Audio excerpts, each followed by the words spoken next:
2020.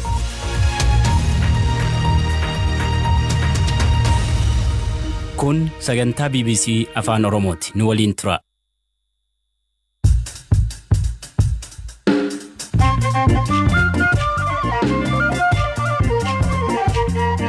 Ashama akkam jirtu qophii keenya kibxataa eegalleerra.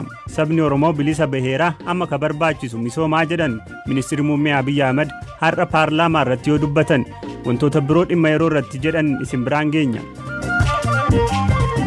Ajjeefamuu artiist Hacaaluun duuba siyaasni Itoophiyaa garamitti adeemaa jira ka jedhu irratti har'aaf yaada Dr. Henook Gabbisaa qabna.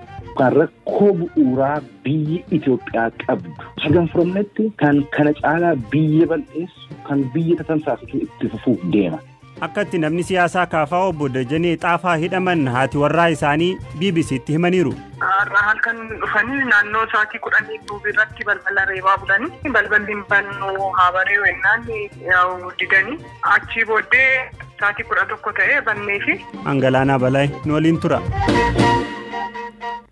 Namni siyaasaa kaafaa obbo Dajanee Xaafaa halkan barii to'annoo jala oolfamuu isaanii haati warraa isaanii Aadde Asaalafech Mulaatu BBC'tti himan.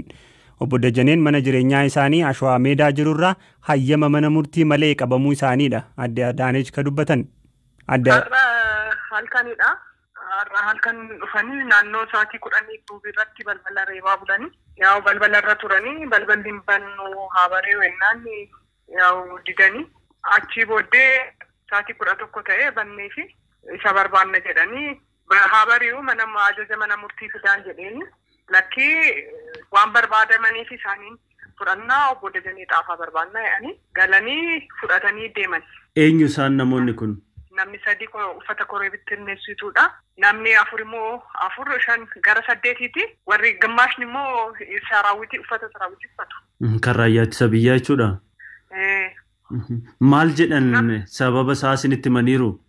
Way good. Balbaluma bannanii numarra nu darbataniitu nu caccabsanii seenanii gara manaatti.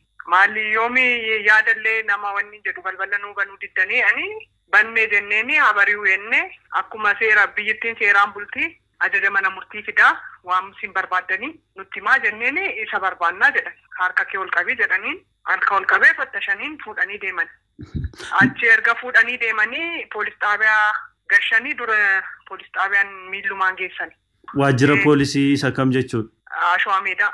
Poolisii xaabiyaa san innaa sa'aatii 2 ta'u innaa deemnu achitti arginee patrooliitiin deebi'anii fidanii dhufanii achi mana sakattaana'anii ajaja mana murtii ennaan nuni bilbilaan qabaa jedhamee nutti himame kan ammoo isaanis ogeessa seeraa waan ta'aniif hin beeku.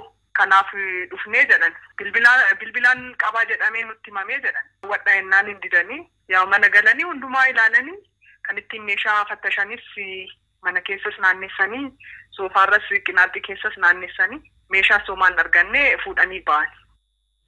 Habtaamuu Xibabuutu Aadde Asaalafechiin dubbisee ajjeefamuu artiist Hacaaluu Hundeessaan duuba namootni siyaasaa miseensa KFO fi ABO ta'an hedduu to'annoo jala akka oolaa jiran qondaaltotni dhaabota kanaa nu mirkaneessanii jiru. Gama kaaniin gareen abukaatoo namoota 6 qabu Jawaar Mohaammed dubbisuuf har'atti beellamni qabamuufillee wayita deemanitti Jawaar dubbisuu akka hin dandeenyeetti himameera.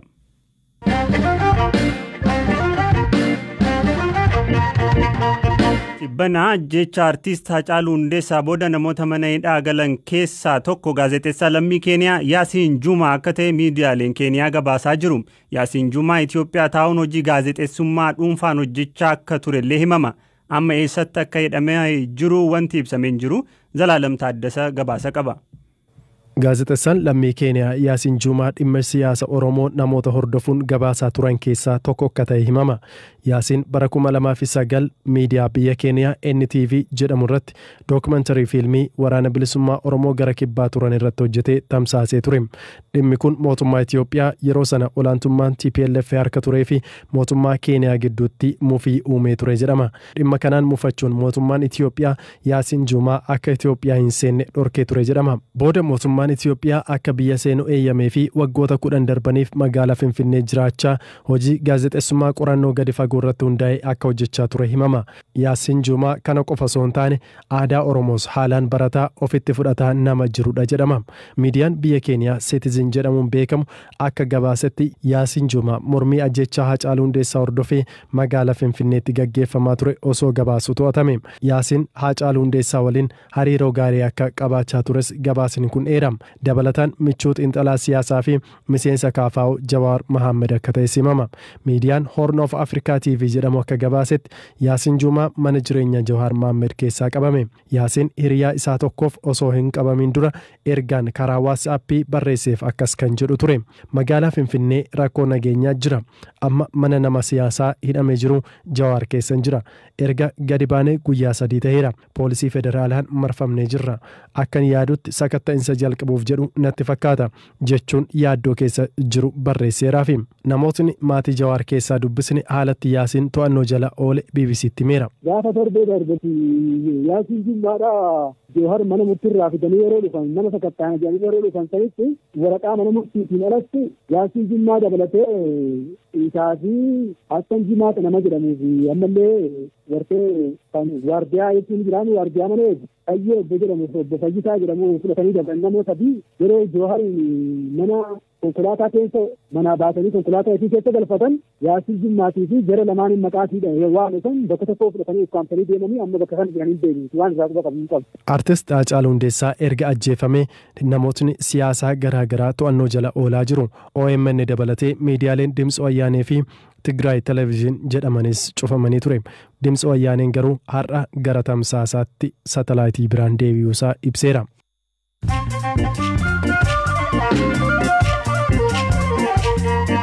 Gidduutti ammoo odeessaalee gaggabaaboo lakkoofsi namoota ajjeechaa artiist Haacaaluu Hundeessaan shakkamanii 14 gahuu haati alangaa federaalaa Adaanech Abeebee himan.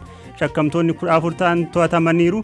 Kana dura 4 turanii jedhan amma dabalataan 10 qabamaniiru. Walumaa galatti dhiira 11 fi dubartoota 3dha jedhan adde Adaanech. Itoophiyaatti namoonni haaraa 108 koronaa vaayirasiin qabamanii namni tokko du'e. Qorannoo laaboraatoorii sa'a 24 darban keessatti namoota 1969 taasifameen namootni 108 qabaman. Walumaa galatti namootni qabaman 6774.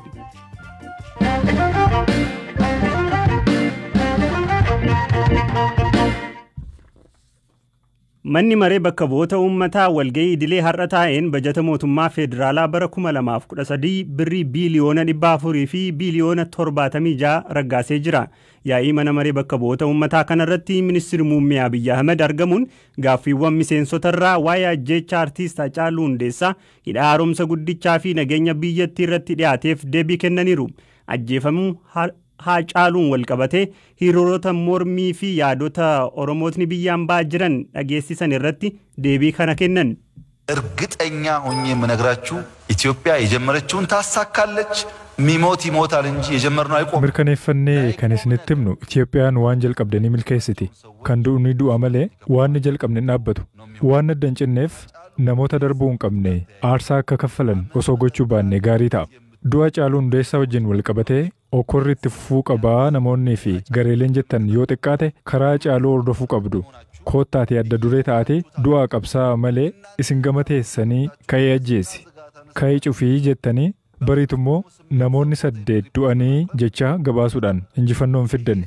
Sirna kanatu nuuf hin taanee humni jedhu kamuu dirreen lolaa as waan ta'eef humna hiriirsu fuuldura dhaabbatee ofii aarsaa kaffalaa qabsoo gaggeessuu danda'a. Kan isa baasu yoo ta'e fageenyatti garuu hin bareedu. Faashiniin isaa darbeera. Yoomiyyuu in injifattani hin bareedu. Jalqaba irratti haala nageenyaa godinaalee Gujiif Wallaggaa akka gaafataman ministeerri muummee Abiyyi Ahmed Gujiin nagaa qabaa Wallaggatti ammoo opereeshinii nagaa buusuuf eegale itti fufaa jedhan.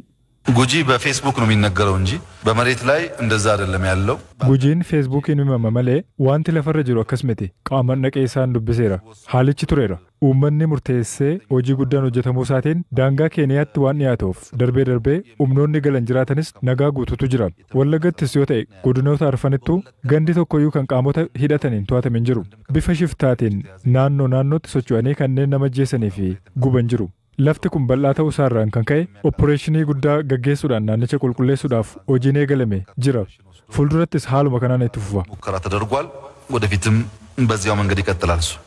Oromoon bilisoomeeraa akka jedhan ministeerri muummee Abiy waa'ee Oromummaa isaaniis dubbatanii jiru. የኦሮሞ ህዝብ የፖለቲካ ትጥቅ ትግል ያስፈልገዋል ብዬ አላምንም። Siyaasni Oromoo qabsoo hidhannoo isa barbaachisa jedhee namanu. Umurii koo guutuu nama Oromoodhaaf qabsaa ba'edha. Baran qabsaa'e sirni qabsoo barbaachisu amma ni barbaachisa jedhee yaadu. Sabni Oromoo bilisa ba'eera. Amma kan isa barbaachisu misooma. Amma Itoophiyaan namni Oromoo ta'uu isaatiin biyya boquu itti cabu miti. Oromoo yaaduu hin danda'u kan jedhamu hunduu caccabee dhumeera. Amma kan barbaachisu badhaadhina. Amma biyyi Oromoo miti siyaasni jedhu hidda dhiigaa biyyi keessaa dhiiga xuuxxee dhangalaafta malee hidda sana waan hin kunneef baran Oromoodhaaf jedhee qabsaa'e waggoota 30 keessatti gaaffiin Oromummaa osoo hin ka'in ture. Amma yeroo ministeera muummee ta'u Oromoo miti jechuun maali? Ana yoo ta'e malee kaan Oromoo miti jechuudha. Oromummaan koo kan namni naaf kennuu fi na dhoowwatu miti. Abiyyi Oromoof bu'aa hin buufne. Amaaraafis hin fayyadu. Walaayittaafis hin fayyadu. Guraageefis hin fayyadu. Eenyuyyuu hin fayyadu. Ministeerri muummee Abiy Ahmed erga gara aangootti dhufanii Itoophiyaatti jijjiiramni guddaan dhufeera jedhamus tibba kana mormii guddaan dhalateera. Dr. Abiy Ahmed badhaasa Noobeelii nagaa bara 2019 injifataniiru. Haa ta'u malee hokkorrii fi rakkoon nageenyaa biyya keessaa guutummaan hin furamne. Mormii amma gaggeeffamaa jiruuf sababni ajjeechaa weellisaa beekamaa Haacaaluu irratti raawwatame moo rakkoo siyaasaa biraatu duuba jira. Hayyuu seeraa Dr. Henook Gabbisaa America University of Lyon Washington irraa rakkoon jiru kana qofaa miti jedhu. Rakkoo bu'uuraa siyaasaa biyyattiin qabdu irraa kan madde ta'uu isaati. Haacaaluun akkuma tasaa yookaan akka dingataa ka'ameeti miti kan ajjeefame. Itti yaadamee maaliif ajjeefame kan jedhuuf immoo baruudhaaf yookaan eenyutu ajjeese kan jedhu baruudhaaf immoo rakkoon siyaasaa bu'uuraa biyyattiin qabdu dhaloota biyyattii irraa kaasee haga har'aatti gaaffii furmaata hin arganne gangalachaa as ga'e. Ajjeechaa Haacaaluu agarsiiftuu rakkoo isaati. Rakkoon sun hagam furamnetti yookaan rakkoo bu'uuraa biyyi Itoophiyaa qabdu hagam furamnetti kan kana caalaa biyya bal'eessu kan nama bal'eessu kan biyya tatamsaasisu itti fufuuf deema. Kun immoo nama sodaachisa. Gaafatamummaa biyya hoogganu kan qabu mootummaadha. Mootummaan qaama furmaataa ta'uu qaba malee qaama rakkinaa ta'uu hin qabu. Kanatu mataa miillatu wal rukute jechuudha. Mee rakkoon siyaasa Itoophiyaa mudate fakkeenyaaf yeroo olaantummaa TPLF ture jedhamu irraati rakkoo haaraatu uumame moo rakkoo duraan ture sanatu itti fufee amma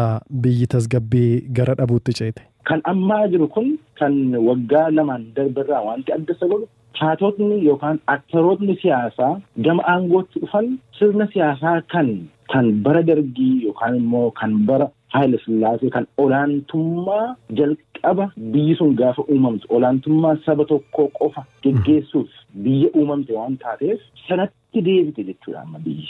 Gaaffiin eenyummaaf gaaffiin sabaaf sablammii cinaatti dhiifamee biyya Itoophiyaa isee dur mootiin Minilik hundeesse sana gara sanatti piroojeektii sanatti deebisuudhaaf mul'ata akka fidhise jechuudha. Gabaabaadhumatti lafa fi kaa'uudhaaf bara TPLF rakkoon ture heera hojiirra oolchuu dhabu mirga namaa sarbuu mirga mana murtii irratti namaaf kenname hojiirra oolchuu dhabu darbanii immoo poolisii yookaan tarsiimoon akka biyyoolessaatti ba'u tarsiimoo uummata hacuucu mirga namaa hacuucu ture. Inni ammaa garuu rakkoo heera hojiirra oolchuu dhabuuf hin taane mul'atni dhuunfaa kan siyaasaa ittiin biyyi sun amma hoogganamaa jirtuu fi mul'atni sabaaf sablammiidhaaf heera biyyattii keessatti lafa taa'e wal faalleessa. Heera jechuun waliigaltee biyyoolessaa waan ta'eef biyyi kun sirna federaalizimii sabdaneessaa qofaan yoo jiraate kan isheen itti fufuu dandeessu. Kanarratti waliigallaa jira. Hokkarri kun akkam hin faffacaaneetiif intarneetii cufuun ni jira. Namootni siyaasaa hedduunis akka hidhamaa jiran dhagahama.